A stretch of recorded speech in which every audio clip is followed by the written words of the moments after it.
السلام عليكم ورحمة الله وبركاته.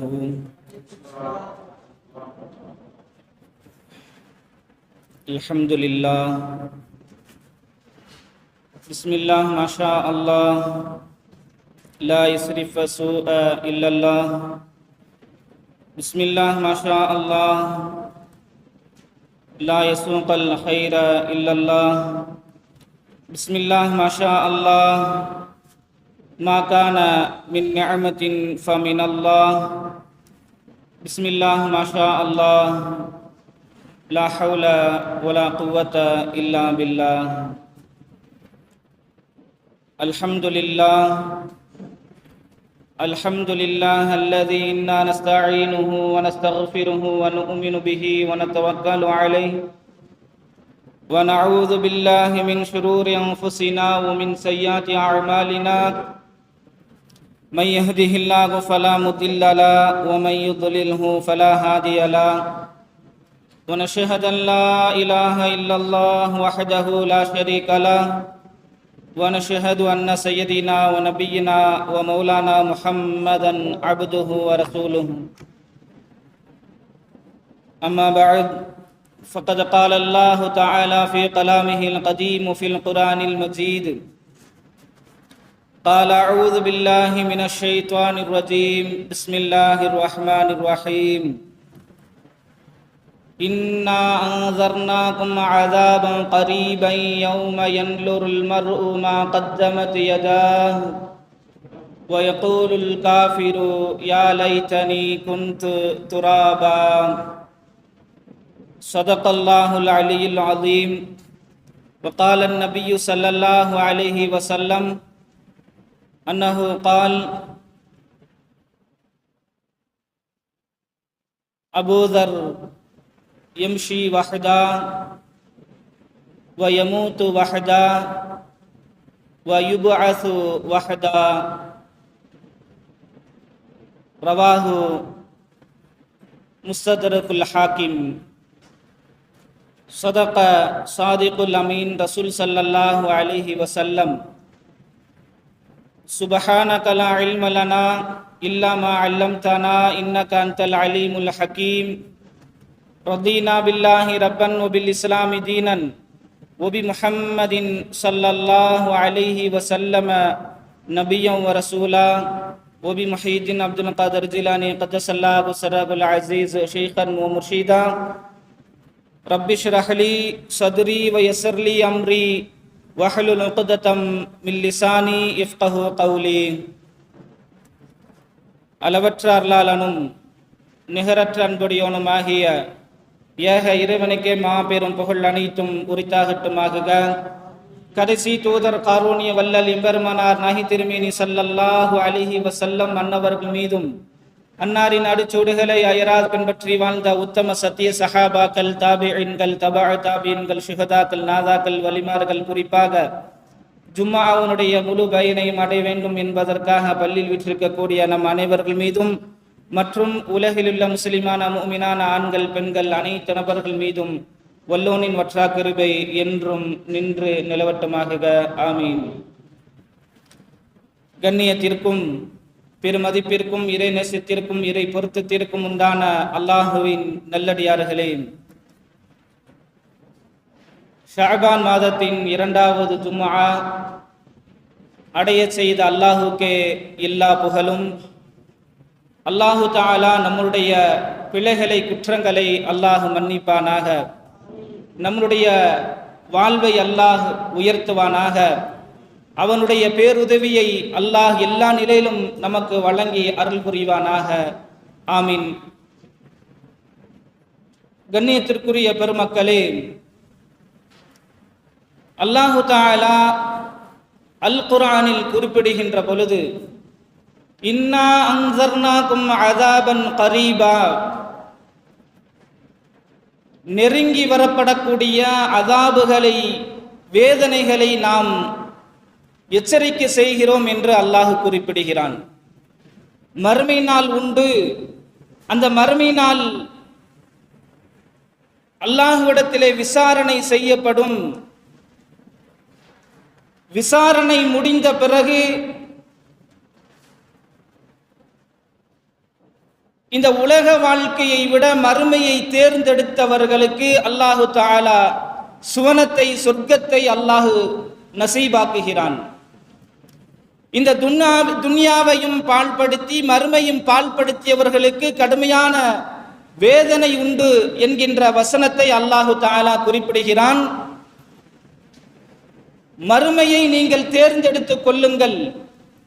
இந்த துன்யா என்பது உங்களுக்கு அழகிய ஒரு வாழ்வாக, அத்துன்யா மஸ்ரஅத்துல் ஆஹிரா, துன்யாவை நாம் எப்படி பயன்படுத்த வேண்டும், விவசாய ஸ்தலமாக நன்மையான நல்ல விஷயங்களை விதைக்கக்கூடிய துன்யாவாக, பூமியாக நாம் ஆக்கிக்கொள்ள வேண்டும்.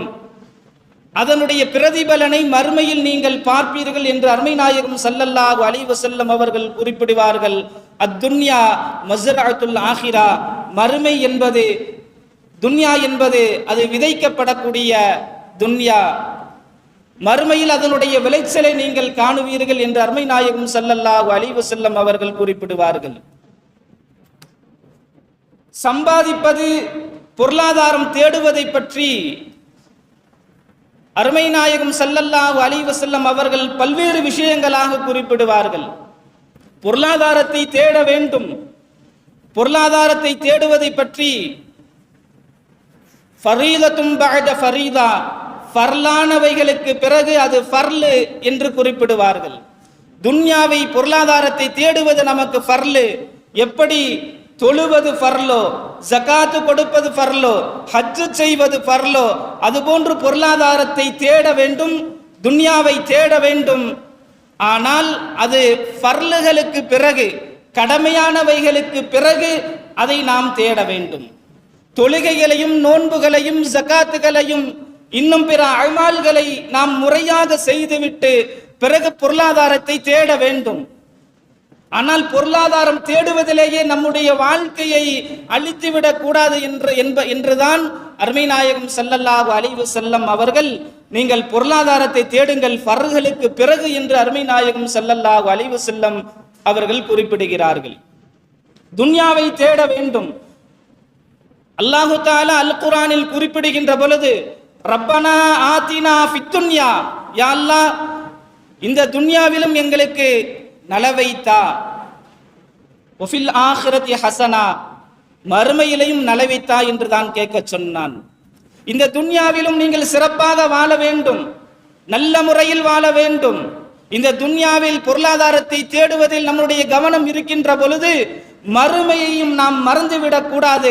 இந்த துன்யாவில் நீங்கள் நல்லாக நீங்கள் பொருளாதாரத்தை தேடுங்கள். ஃபந்தஷிரு ஃபில் அர்து, நீங்கள் பொருளாதாரத்தை நீங்கள் சென்று தேடிக் கொள்ளுங்கள் என்று அல்லாஹு தஆலா குறிப்பிடுகிறான். ஆனால் அதே சமயம் மறுமையையும் மறந்துவிடக் கூடாது. மறுமை என்ற ஒன்று உண்டு, விசாரணை நாள் உண்டு. அல் ஜன்னத்து ஹக்கு வன்னாரு ஹக்கு. அல்லாஹ் எப்படி ஹக்கோ, அல்லாஹ் எப்படி உண்மையோ, அதுபோன்று சுவனமும் ஹக்கு உண்மை, நரகமும் உண்மை, அதுவும் ஹக்கு என்பதை நாம் மறந்துவிடக் கூடாது. நல்ல அமல்களிலும் நம்முடைய கவனம் இருக்க வேண்டும். அதே சமயம் பொருளாதாரத்தை தேடுவதிலும் நம் கவனம் இருக்க வேண்டும். முஹீதீன் அப்துல் காதிர் ஜீலானி கத்தஸல்லாஹு சிர்ரஹுல் அஸீஸ் அவர்கள் குறிப்பிடுவார்கள், நம்முடைய உள்ளத்தில் அல்லாஹ் இருக்க வேண்டும், மார்க்கம் இருக்க வேண்டும், தீன் இருக்க வேண்டும். துன்யா என்பது அது நம்முடைய கரங்களில் தவளக்கூடியதாக இருக்க வேண்டும்.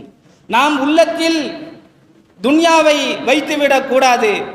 அல்லாஹ்வை கையிலே வைத்திருக்கிறோம். நாம் அல்லாஹ் உள்ளத்தில் இருக்க வேண்டும், நம்முடைய கல்பில் அல்லாஹ் இருக்க வேண்டும்.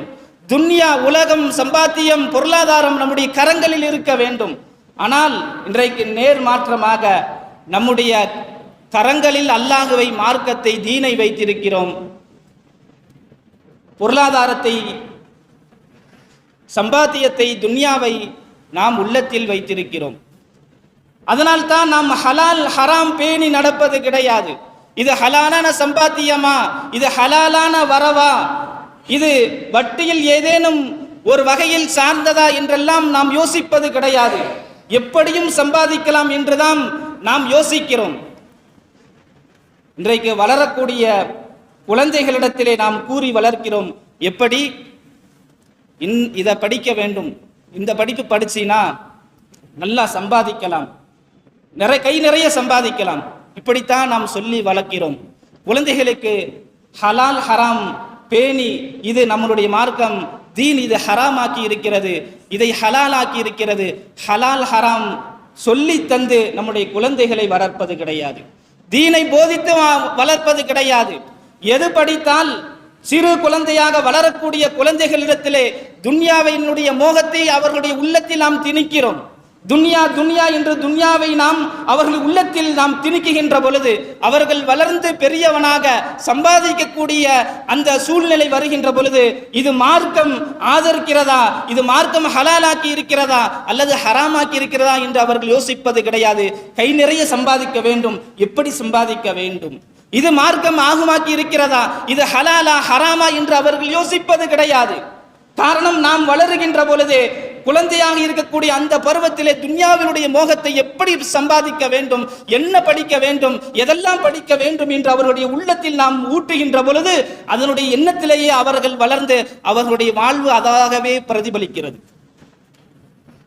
அருமை நாயகம் ஸல்லல்லாஹு அலைஹி வஸல்லம் ஜிப்ரீல் அலைஹிஸ்ஸலாம் அவர்களோடு பேசிக் கொண்டிருக்கிறார்கள்.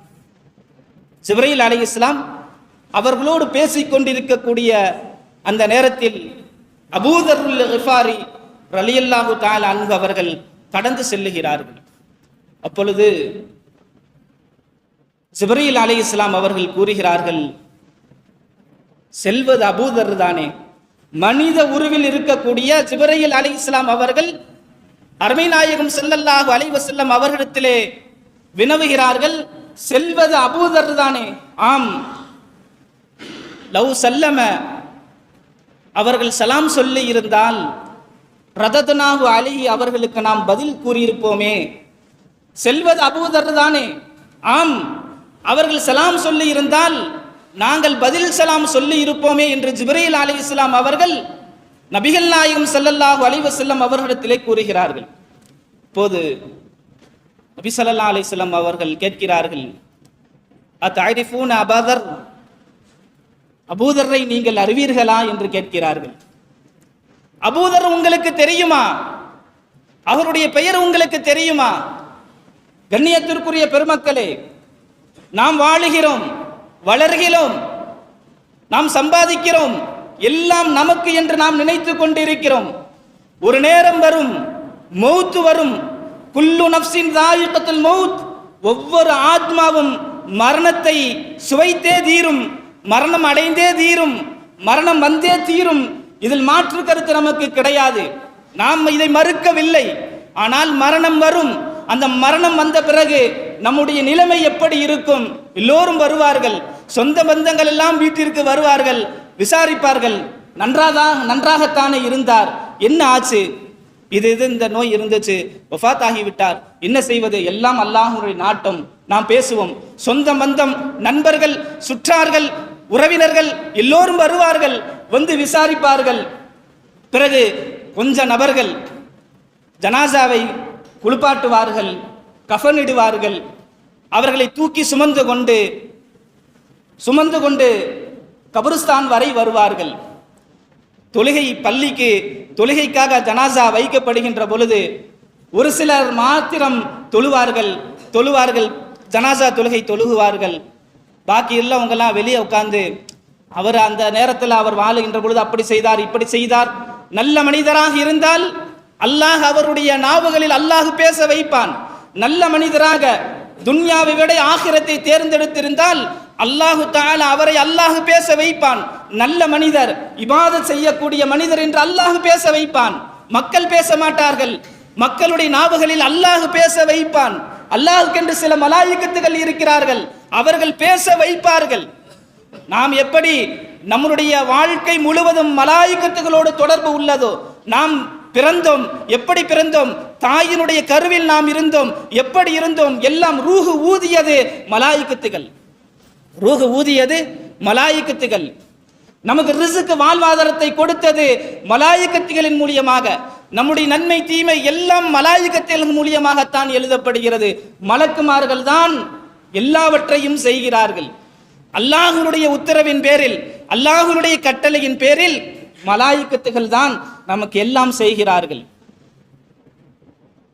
மரணத்தையும் அந்த மலக்குகள் தான் ரூஹை கைப்பற்றுகிறார்கள். பிறகு அந்த மலாயிகத்துகள் அல்லாஹ் அவர்களுடைய மனிதர்களுடைய நாவுகளில் அல்லாஹ் பேச வைக்கிறான். நல்ல மனிதர், சீதேவியான மனிதர், ஒழுக்கத்தோடு வாழ்ந்தார், கண்ணியத்தோடு வாழ்ந்தார், தீனை தேர்ந்தெடுத்தார், இந்த உலகத்தை விட தீனை தேர்ந்தெடுத்தார், நல்ல முறையில் வாழ்ந்தார், நல்லபடியாக சென்றிருக்கிறார் என்று அல்லாஹ் பேச வைப்பான். இந்த துன்யாவில் மிகுந்த ஆட்டம் போட்ட மனிதர், பாவத்தில் மூழ்கியவர், பாவங்களே வாழ்க்கையாக்கி கொண்டவர், அவரையும் மக்கள் பேசுவார்கள். மனுஷன் வாழ்ந்தாரு, இவரை மாதிரி நம்ம வாழ்ந்து விடக்கூடாது, இவரை மாதிரி நாம் ஆகிவிடக்கூடாது, மக்கள் தூற்றுவார்கள். அதுவும் அல்லாஹ் மலாயிகத்தின் மூலியமாக மனிதர்களுடைய நாவுகளில் அல்லாஹ் பேச வைப்பான். அல்லாஹுக்கென்று சாட்சியாளர்கள் இருக்கிறார்கள். இந்த துன்யாவிலே தீர்ப்பளிக்கப்படக்கூடிய இடத்தில் அல்லாஹ் சில மனிதர்களை வைத்திருக்கிறான், சிலர்களை அல்லாஹ் வைத்திருக்கிறான். சில நாவுகள் அதை பற்றி பேசும். நீண்ட நெடிய ஹதீஸ் இதெல்லாம். சிலர்கள் ஜனாசா தொழுகையில் கலந்து கொள்வார்கள், பலர்கள் வெளியில் நின்று அரட்டை அடித்துக்கொண்டு பேசிக்கொண்டு இருப்பார்கள். பிறகு அந்த மனிதனை கபருக்குள் அடக்கம் செய்வார்கள், கபரில் வைப்பார்கள். பலகையை போட்டு, பாயை போட்டு, மண்ணை போட்டு அந்த ஜனாசாவை மூடுவார்கள். மூடிவிட்டு சிலர்கள் மாத்திரம் இருந்து துஆ செய்வார்கள். உறவினர்கள் அல்லது பிள்ளைகள், பெற்றோர்கள், தந்தை, இது போன்ற சிலர்கள் மாத்திரம் துஆ செய்வார்கள். பலர்கள் கடந்து விடுவார்கள், எல்லோரும் சென்று விடுவார்கள். இறுதியாக நாம் மாத்திரமே இருப்போம். நாம் சம்பாதித்தது இருக்காது, நம்முடைய சொத்து இருக்காது, நம்முடைய மக்கள் இருக்க மாட்டார்கள், நம்முடைய பங்களா இருக்காது, நம்முடைய வியாபார ஸ்தலங்கள் இருக்காது, எதுவும் இருக்காது. நாம் மாத்திரமே தனிமையாக இருப்போம். அந்த தனிமையில் சிலர்கள் நம்மோடு நண்பர்களாக இருப்பார்கள். யார் தெரியுமா அவர்கள்? நம்மோடு நண்பர்களாக யார் இருப்பார்கள் தெரியுமா? நமக்கு யார் ரூஹை ஊதினார்களோ, நமக்கு யார் வாழ்வாதாரத்து ரிசுக்கை எழுதினார்களோ, அவர்கள் நம்மோடு கூட்டுக்காரர்களாக, சிநேகிதர்களாக, நண்பர்களாக நாளை மறுமையில் கபரில் இருக்கக்கூடியவர்கள் மலாயிகத்துகள் தான். மலாயிகத்துகள் விரும்பக்கூடிய செயல்களை நாம் செய்ய வேண்டும், மலாயிகத்துகள் விரும்பக்கூடிய அமல்களை நாம் புரிய வேண்டும். அப்படிப்பட்ட ஒரு நல்ல இடத்தில் அல்லாஹு தஆலா நம்மை எல்லாம் ஆக்குவானாக. அல்லாஹ் துன்யாவை விட ஆகிரத்தை அல்லாஹ் தேர்ந்தெடுக்க செய்வானாக. துன்யாவிலும் நல்ல முறையில் வாழக்கூடிய தௌஃபீக்கை தருவானாக. துன்யாவில் சிறந்த வாழ்க்கை வாழ்ந்து மறுமையிலும் உயர்ந்த பதவிகளை அடையக்கூடிய தௌஃபீக்கை அல்லாஹ் நம் யாவருக்கும் நசீபாக்கி தருவானாக. அந்த மலாயிகத்துகள் தான் இறுதி வரை நம்மோடு கூட இருப்பவர்கள். நம்மளுடைய மனைவி இருக்க மாட்டார்கள், பெற்றெடுத்த மக்கள் இருக்க மாட்டார்கள், நம்முடைய சம்பாத்தியம் எதுவும் நமக்கு கை கொடுக்காது. நம்மோடு இருப்பவர்கள் மலாயிகத்துகள். இப்போது அபூதர் ரலியல்லாஹு தஆலா அன்ஹு அவர்களை பற்றி அருமை நாயகம் ஸல்லல்லாஹு அலைஹி வஸல்லம் அவர்கள் குறிப்பிடுகிறார்கள்.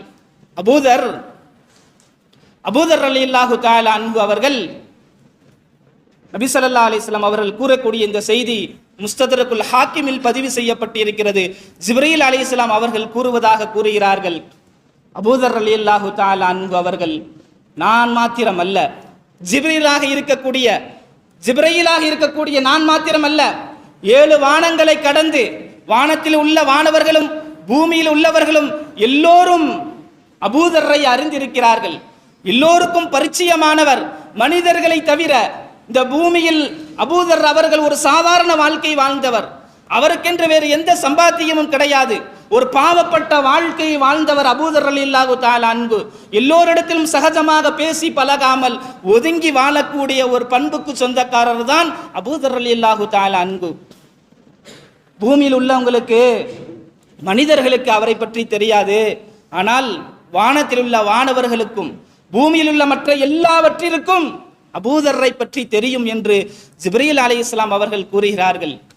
அபூதர் ரலியல்லாஹு தஆலா அன்ஹு அவர்களிடத்திலே அவர்களை பற்றி அருமை நாயகம் ஸல்லல்லாஹு அலைஹி வஸல்லம் அவர்கள் ஜிப்ரீலிடத்திலே வினா தொடுக்கிறார்கள். அப்படி என்ன அவர் அமல் செய்திருக்கிறார், அவருக்கு என்ன பிரத்யோக நல்ல அமல் என்ன அவர் என்ன செய்திருக்கிறார்? ஏன் மலாயிக்கத்துகள் எல்லாம் பிரியப்படுகிறார்கள்? மலக்குமார்கள் பிரியப்படக்கூடிய அளவுக்கு அவரிடத்தில் என்ன இருக்கிறது என்று ஜிப்ரீல் அலைஹிஸ்ஸலாம் அவர்களிடம் அருமை நாயகம் கேட்கின்ற பொழுது ஜிப்ரீல் அலைஹிஸ்ஸலாம் அவங்க கூறுகிறார்கள், அபூதர் அவர் துன்யாவை விட ஆகிரத்தை தேர்ந்தெடுத்துக் கொண்டார். துன்யாவுக்கு அவருக்கு இஷ்டமில்லை, துன்யாவின் மீது அவருக்கு வெறுப்பு, துன்யாவை அவர் உள்ளத்தில் கொண்டு செல்லவில்லை, துன்யா அவருடைய உள்ளத்திற்குள் இல்லை. அவருடைய உள்ளத்தில் கியாமத் மறுமைதான் அவருடைய உள்ளத்தில் இருக்கிறது. நாளை மறுமை நாளில் அல்லாஹுவை அவர் தேர்ந்தெடுத்துக் கொண்டார், மறுமை நாளை தேர்ந்தெடுத்துக் கொண்டார், ஆகிரத்தை தேர்ந்தெடுத்துக் கொண்டார். ஆகிரத்திற்காக அமல் செய்கிறாரே தவிர துன்யாவிற்காக அவருக்கு எந்த சம்பாத்தியமும் கிடையாது. அவர் ஒரு பாவப்பட்ட வாழ்க்கை வாழ்வதின் காரணமாகத்தான் அல்லாஹு தஆலா மலாயிக்கத்துகளுக்கு பரிச்சயமானவராக, மலாயிக்கத்துகள் அவருடைய பெயரை இஸ்மை தெரியக்கூடிய அளவுக்கு அல்லாஹு தஆலா அந்த விண்ணுலகத்திலும் வானுலகத்தில் அல்லாஹு தஆலா சிறப்பு பெயரை அபூதர் ரலியல்லாஹு தஆலா அன்ஹு அவர்களுக்கு கொடுத்திருக்கிறான் என்று ஜிப்ரீல் அலைஹிஸ்ஸலாம் அவர்கள் கூறுகிறார்கள். இந்த செய்தியை மக்களுக்கு மத்தியிலே பரப்புகிறார்கள் அருமை நாயகம் அவர்கள். சஹாபாக்களுக்கு தெரிய வருகின்ற பொழுது சஹாபிகள் எல்லாம் மற்ற தோழர்கள் எல்லாம் அபூதர் ரலியல்லாஹு அன்ஹு அவர்களை கரங்களை பற்றி பிடித்து கொண்டு எங்களுக்கு துஆ செய்யுங்கள் என்று வேண்டுகிறார்கள். அவர்களை சிலாகித்து பெருமைப்பட பேசுகிறார்கள். கண்ணியத்திற்குரிய பெருமக்களே, இப்படிப்பட்ட ஒரு வாழ்வு வாழ்ந்தவர்கள் தான் அபூதர் ரலியல்லாஹு தஆலா அன்ஹு. அவர்கள் சுய சம்பாத்தியம் கிடையாது, கிடைக்கிறதை பெற்றுக்கொண்டு தன்னுடைய வாழ்நாளை ஓட்டக்கூடியவர். கரங்களில் ஏதேனும் காசு பணம் இருந்தாலும் அதை ஏழை எளிய மக்களுக்கு கொடுத்து விடுவார். யாராவது செல்வந்தர்கள் இருந்தால் அவர்களிடத்திலே அந்த பொருளாதாரத்தை வேண்டி அதை வாங்கி இல்லாதப்பட்ட ஏழை எளிய மக்களுக்கு கொடுத்து விடுவார். இவருடைய இறுதி நேரம் எப்படி இருந்தது தெரியுமா? மலாயிக்கத்துகள் பிரியப்படக்கூடிய இந்த மனிதனுடைய இறுதி நேரம் எப்படி இருந்தது? அவருக்கு சக்கராத்தினுடைய நேரம் நிலைமையில் இருக்கிறார். ரூஹு பிரியக்கூடிய அந்த நேரத்தில் அவருடைய மக்கள், மனைவி எல்லோரும் சுற்றி இருக்கிறார்கள். அவர் பேசுகிறார். அபூதர் ரலியல்லாஹு தஆலா அன்ஹு அவர்கள் பேசுகிறார்கள், கூறுகிறார்கள், மக்களே, நான் சம்பாதிக்கவில்லை, என்னிடத்திலே பொருளாதாரம் கிடையாது. நம்மள மாதிரி அவங்க பேசல. என்கிட்ட இவ்வளவு சொத்து இருக்குது, இதை நீ பிரித்துக்கொள், இதை நீ வைத்துக்கொள் என்று அவர்கள் கூறவில்லை. சொத்து இருக்கின்ற வரை மக்கள் எல்லாம் ஒற்றுமையாக இருக்கிறார்கள். சொத்து பிரிவினை, பாக பிரிவினை வருகின்ற பொழுது இன்றைக்கு மக்கள் அடித்துக் கொள்கிறார்கள், சண்டையிட்டுக் கொள்கிறார்கள், ஒருவருக்கொருவர் கொலை செய்யக்கூடிய அளவுக்கு துணிந்து விடுகிறார்கள். காரணம், இந்த சொத்து பணம் காசின் காரணமாக. சொந்த தம்பி, சொந்த அண்ணன், மாமன், மச்சன், உறவினர்களாக பல ஆண்டு வாழ்ந்தவர்கள் காசு பணம் என்று வருகின்ற பொழுது அடித்துக் கொள்கிறார்கள். நான் ஏன் விட்டு கொடுக்க வேண்டும்? அது எனக்குரியது, நான் தான் மூத்தவன். தன்னுடைய சகோதரிக்கு சொத்து கிடையாது என்று உரக்க கூறுகிறார். நான் உனக்கு திருமணம் நான் முடித்து வைத்து விட்டேன், உனக்கு ஏன் கொடுக்க வேண்டும்? நீ வேறு வீட்டுக்கு சென்று விட்டாய், உனக்கு நான் ஏன் சொத்து கொடுக்க வேண்டும்? இன்னைக்கு இந்த சொத்துனால எவ்வளவு பிரச்சனைகள் நாம் உலகத்திலே பார்க்கிறோம். நாம் கண்கூடாக எத்தனையோ பல குடும்பங்களை பார்த்திருக்கிறோம். ஒற்றுமையாக இருப்பார்கள், பாக பிரிவினை வருகின்ற பொழுது ஒருவருக்கொருவர் அடித்துக் கொண்டு சின்ன பின்னமாக சீரழக்கூடிய ஒரு சூழ்நிலையை நாம் கண்டுகொண்டுதான் இருக்கிறோம். ஆனால் அபூதர் ரலியல்லாஹு தஆலா அன்ஹு அவர்கள் கூறுகிறார்கள், நான் சொத்து பணம் காசு எதையும் நான் சேர்க்கவில்லை, என்னிடத்தில் எதுவும் இல்லை. ஏன், நான் இறந்து விட்டால் கஃன், என்னை கஃன் இடுவதற்கு ஒரு நல்ல துணி இல்லை. அபூதர் ரலியல்லாஹு தஆலா அன்ஹு அவர்கள் கூறுகிறார்கள், எனக்கு கஃன் இடுவதற்கு ஒரு துணி இல்லை, என் மீது நீங்கள் கோபப்படுகிறீர்களா, என்னை வெறுக்கிறீர்களா என்று கேட்கிறார்கள். என்னை வெறுத்து விடாதீர்கள், நான் அல்லாஹுக்காக வாழ்ந்தேன், அல்லாஹுக்காகவே நான் மரணமாக போகிறேன். பொருளாதாரத்தை நான் தேடவில்லை. இது நம்முடைய வாழ்க்கைக்கு நமக்கு சாத்தியம் இல்லை. நாம் அப்படி பேச முடியாது, நாம் அப்படி வாழ முடியாது. இருந்தாலும் பிரச்சனை, இல்லாமல் இருந்தாலும் பிரச்சனை. இருந்தால் காசு பணம் இருக்கிறது என்று ஆடுகிறான் என்று பேசுவார்கள். காசு பணம் இல்லைனா அவன் விரும்பைய, அவனுக்கு ஒன்றும் இல்லாதவன் என்று பேசுவார்கள். இதுதான் துன்யா. இருந்தாலும் பிரச்சனை, இல்லாமல் இருந்தாலும் பிரச்சனை. ஆனால் அபூதர் ரலியல்லாஹு தஆலா அன்ஹு அவர்கள், மக்களே, என்னுடைய மகன்களே, அவர்களெல்லாம் சிறு குழந்தைகளாக இருக்கிறார்கள், மனைவி மக்கள் எல்லாம் இருக்கிறார்கள். அவர்கள் குறிப்பிடுகிறார்கள், என்னை வெறுத்து விடாதீர்கள், என்கிட்ட எதுவும் கிடையாது, என்கிட்ட காசு பணம் கிடையாது, நான் எதையும் சம்பாதிக்கல, என்னை வெறுத்து விடாதீர்கள், என்னை நீங்கள் ஓரம் கட்டி விடாதீர்கள், அல்லாஹுக்காக பொறுத்து கொள்ளுங்கள் என நான் வஃபாத்தாகிவிட்டால் நான் ஒஃபாத் ஆகிவிட்டால், இறந்து விட்டால் கஃன் துணி எனக்கு இல்லை. ஆகவே நீங்கள் ஒரு விஷயத்தை செய்ய வேண்டும். என்ன செய்ய வேண்டும்? உமர் ரலியல்லாஹு தஆலா அன்ஹு, அபூபக்கர் ரலியல்லாஹு அன்ஹு அவர்கள் ஆட்சி காலம் முடிந்து, உமர் ரலியல்லாஹு தஆலா அன்ஹு அவர்கள் ஆட்சி காலம் முடிந்து, அவர்கள் சில காரணங்களினால் ஊருக்கு வெளியில் அவர்கள் இருக்கிறார்கள். மக்கள் வரக்கூடிய வழிகளில் என்னை குளிப்பாட்டி நான் இறந்து விட்டால் குளிப்பாட்டி என்னை வழியில் வைத்து விடுங்கள், மக்கள் வரக்கூடிய வழிகளில் வைத்து விடுங்கள். உம்ராவுக்கு போய்விட்டு வரக்கூடியவர்களிடத்தில் நீங்கள் கூறுங்கள், இது சாஹிப் ரசூலுல்லாஹ் நபி நாயகம் ஸல்லல்லாஹு அலைஹி வஸல்லம் அவருடைய தோழர் இவர் என்று நீங்கள் கூறுங்கள். கூறி உம்ராவிற்கு வரக்கூடிய அந்த மனிதர்களிடத்தில் கூறுங்கள், உங்களுடைய உம்ராவுடைய ஆடை, இஹ்ராம் ஆடையை கொடுங்கள். சாஹிப் ரசூலாக இருக்கக்கூடிய இந்த மனிதருக்கு கஃனாக ஆகட்டும். இப்படிப்பட்ட ஒரு வாழ்க்கை வாழ்ந்திருக்கிறார்கள். நம்மால் நினைத்து பார்க்க முடிகிறதா? அவருடைய இறுதி காலம் எப்படி இருந்திருக்கிறது? கஃன் இடுவதற்கு அவர்களுக்கு ஆடை இல்லை. உம்ராவிற்கு, ஹஜ்ஜுக்கு சென்று வரக்கூடிய அந்த மனிதர்களிடத்தில் அவருடைய இஹ்ராம் ஆடையை வாங்குங்கள், வாங்கி பாவப்பட்ட பாவியாக இருக்கக்கூடிய என்னுடைய உடலில் போர்த்தி அது கஃனிட்டு என்னை அடக்கம் செய்யுங்கள் என்று கூறுகிறார்கள். அதே மாதிரி அவர்கள் என்ன கூறினார்களோ அதுபோன்று மக்கள், அவருடைய குடும்பத்தார்கள் குளிப்பாட்டி அவர்களை அந்த வழியில், மக்கள் வரக்கூடிய வழிகளில் வைத்துவிட்டு ஒவ்வொரு யாரெல்லாம் வருகிறார் அவர் அனைத்து நபர்களிடம் விசாரிக்கிறார்கள். நேரங்கள் கடந்து கொண்டே இருக்கிறது. உம்ரா, ஹஜ்ஜுக்கு சென்று யாரும் வருவதாக இல்லை. ஒரு நாள் பொழுது கழியக்கூடிய அந்த நேரத்தில் சல்மான் ஃபார்சி ரலியல்லாஹு தஆலா அன்ஹு அவர்கள் வருகிறார்கள். வேறொரு ரிவாயத்தில் இப்னு மஸ்ஊத் ரலியல்லாஹு தஆலா அன்ஹு அவர்கள் வருகிறார்கள் என்று பதிவு செய்யப்படுகிறது. நீங்க ஏன் நிக்கிறீங்க, என்ன காரணத்தை அவர்கள் கேட்கிறார்கள். பொழுது சாஹிப் ரசூலுல்லாஹ் இவர் நபி ஸல்லல்லாஹு அலைஹி வஸல்லம் அவருடைய தோழர் இவர் வஃபாத் ஆகிவிட்டார், கஃன் துணி கிடையாது, உங்களுடைய இஹ்ராமுடைய ஆடையை கொடுங்கள், நாங்கள் கஃனிட்டு நாங்கள் தஃன் செய்கிறோம், அடக்கம் செய்கிறோம். பொழுது சல்மான் ஃபார்சி ரலியல்லாஹு தஆலா அன்ஹு அவர்கள் தன்னுடைய இஹ்ராமுடைய ஆடையை எடுத்து அவர்களுக்கு கஃனாக அணிவிக்கிறார்கள். அது யாருடைய முகம் என்று பார்க்கின்ற பொழுது அபூதர் ரலியல்லாஹு தஆலா அன்ஹு அவர்கள் கண் கலங்கி அழுகிறார்கள். ஸதக ரசூலுல்லாஹி ஸல்லல்லாஹு அலைஹி வஸல்லம், நபி ஸல்லல்லாஹு அலைஹி வஸல்லம் அவர்கள் உண்மையை கூறியிருக்கிறார்கள், உண்மையை உரைத்திருக்கிறார்கள். ஒரு நேரத்தில் அபூதர் பற்றி அருமை நாயகம் ஸல்லல்லாஹு அலைஹி வஸல்லம் அவர்கள் கூறினார்கள், யம்ஷி வஹதா, இவர் தனியாக நடந்து வருவார், வ யமூத்து வஹதா, இனி தனியாகத்தான் இவர் வஃபாத் ஆகுவார், இறந்து விடுவார், வ யுபஅஸ் வஹதா, இவர் தனியாகத்தான் நாளை மறுமை நாளில் எழுப்பப்படுவார் என்று அருமை நாயகம் ஸல்லல்லாஹு அலைஹி வஸல்லம் அவர்கள் கூறினார்கள். அந்த செய்தியை நபி ஸல்லல்லாஹு அலைஹி வஸல்லம் உண்மையை தான் கூறினார்கள். இது கூறியது இப்னு மஸ்ஊத் என்றும் வருகிறது, சல்மான் ஃபார்சி ரலியல்லாஹு என்றும் ஹதீஸுகளில் வருகிறது. கண்ணியத்திற்குரிய பெருமக்களே, அந்த இஹ்ராமுடைய ஆடையை வாங்கி கஃனிட்டு அபூதர் ரலியல்லாஹு தஆலா அன்ஹு அவர்கள் அடக்கம் செய்யப்படுகிறார்கள் என்றால் இந்த துன்யாவை அவர்கள் எப்படி வைத்திருக்கிறார்கள்? நாம் துன்யாவை உள்ளத்தில், கல்பில் வைத்திருக்கிறோம், அல்லாஹ்வை கையில் வைத்திருக்கிறோம். ஆனால் சஹாபாக்கள் அபூதர் ரலியல்லாஹு தஆலா அன்ஹு அவர்கள் துன்யாவை அவர்கள் கரத்தில் வைத்திருந்தார்கள், அது உள்ளத்திற்கு செல்லவில்லை. அவர்களுடைய உள்ளத்திற்கு செல்லாமல் துன்யாவை கையில் வைத்திருந்தார்கள், தீனை, மார்க்கத்தை, அல்லாஹுவை உள்ளத்தில் வைத்திருந்தார்கள். ஆகவே தான் அருமை நாயகம் ஸல்லல்லாஹு அலைஹி வஸல்லம் அவர்கள் யுபஅஸ் வஹதா, நாளை மறுமை நாளில் அவர் தனியாக எழுப்பி அல்லாஹு தஆலா அந்தஸ்தை கொடுப்பான் என்று அருமை நாயகம் ஸல்லல்லாஹு அலைஹி வஸல்லம் அவர்கள் கூறியிருக்கிறார்கள். கண்ணியத்திற்குரிய பெருமக்களே, நாமும் வாழ வேண்டும் தான், இந்த துன்யாவில் வாழ வேண்டும். துன்யா வேண்டும். துன்யா இல்லாமல் நாம் எதையும் சாதிக்க முடியாது.